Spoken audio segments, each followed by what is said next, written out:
আসসালামু আলাইকুম বন্ধুরা, আশা করি আপনারা সকলে ভালো আছেন। সাথে আছে আমি মোহাম্মদ খালিদ, আর আপনারা দেখছেন ঘটনা থেকে শিক্ষা চ্যানেলের ভিডিও। বন্ধুরা, আজকের এই ভিডিওতে আমরা হযরত ওমর রাদিয়াল্লাহু আনহু ও এক রাখালের একটি শিক্ষণীয় ঘটনা সম্পর্কে বলতেছি, যা শুনে আপনার মন ছুঁয়ে যাবে ইনশাআল্লাহ। ভিডিওটি শুরু করা যাক।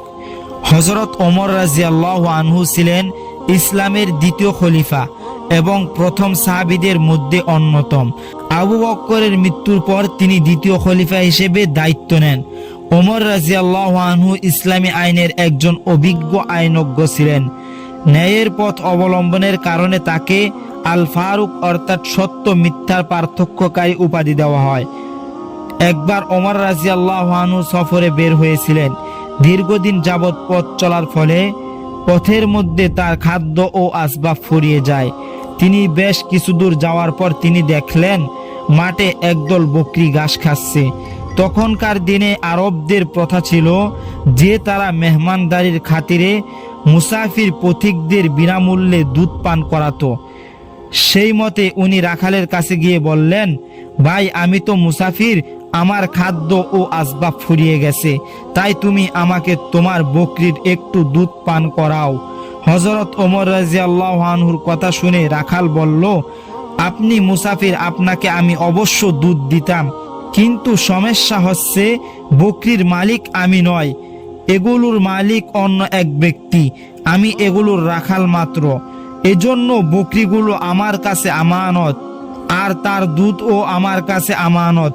সুতরাং শরীয়তের বিধান অনুযায়ী আমার পক্ষে এ দুধ আপনাকে দেওয়া জায়েজ নাই। এজন্য হযরত ওমর রাদিয়াল্লাহু আনহু রাখালের সততা বাস্তবতা দেখার জন্য বললেন, দেখো ভাই, আমি তোমাকে একটা বুদ্ধি দেই, এতে তোমারও লাভ হবে, আমারও লাভ হবে। এক কাজ করো, তুমি একটি বকরি আমার কাছে বিক্রি করে দাও, যা মূল্য হয় আমি দিয়ে দেব।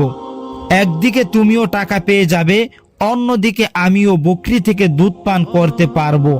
আর মালিককে বলবে একটি বকরি নেকড়ে খেয়ে ফেলেছে। মালিক তোমার কথা বিশ্বাস না করেও পারবে না, কারণ সাধারণত মাঠের ভেতর বকরির উপর নেকড়ে আক্রমণ করেই থাকে।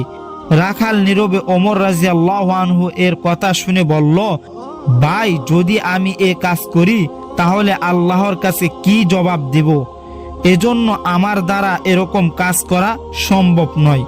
হযরত ওমর রাদিয়াল্লাহু আনহু প্রকৃতপক্ষে রাখালের সততা যাচাই করেছিলেন। যখন রাখালের কাছে পূর্ণ সততা পেলেন, তখন বললেন, যতক্ষণ পর্যন্ত তোমার মতো মানুষ এই পৃথিবীর বুকে বেঁচে থাকবে, ততক্ষণ পর্যন্ত কোনো জালেম অন্য লোকের উপর জুলুম করতে আসবে না। কারণ যতক্ষণ পর্যন্ত মনে আল্লাহর ভয়, আখিরাতের চিন্তা তোমার সামনে উপস্থিত থাকবে, ততক্ষণ পর্যন্ত অন্যায় ও অবিচার চলতে পারবে না। এটাই হলো পূর্ণাঙ্গ ঈমান। যে নির্জন মাঠেও তার মধ্যে এমন চিন্তা কাজ করে যে আমার কোনো কাজ আল্লাহর মতের পরিপন্থী যেন না হয়, এটা ইসলামের সবচেয়ে গুরুত্বপূর্ণ শিক্ষা। যা ব্যতীত মুসলমান হতে পারে না। হাদিস শরীফে মুহাম্মদ সাল্লাল্লাহু আলাইহি ওয়াসাল্লাম ইরশাদ করেছেন, যার মধ্যে আমানত নেই তার মধ্যে ঈমানও নেই। তো বন্ধুরা, কেমন লাগলো আমাদের আজকের এই শিক্ষণীয় ঘটনাটি? আমাদের কমেন্ট করে অবশ্য জানাবেন। আজ তাহলে এই পর্যন্ত, আপনারা ভালো থাকবেন।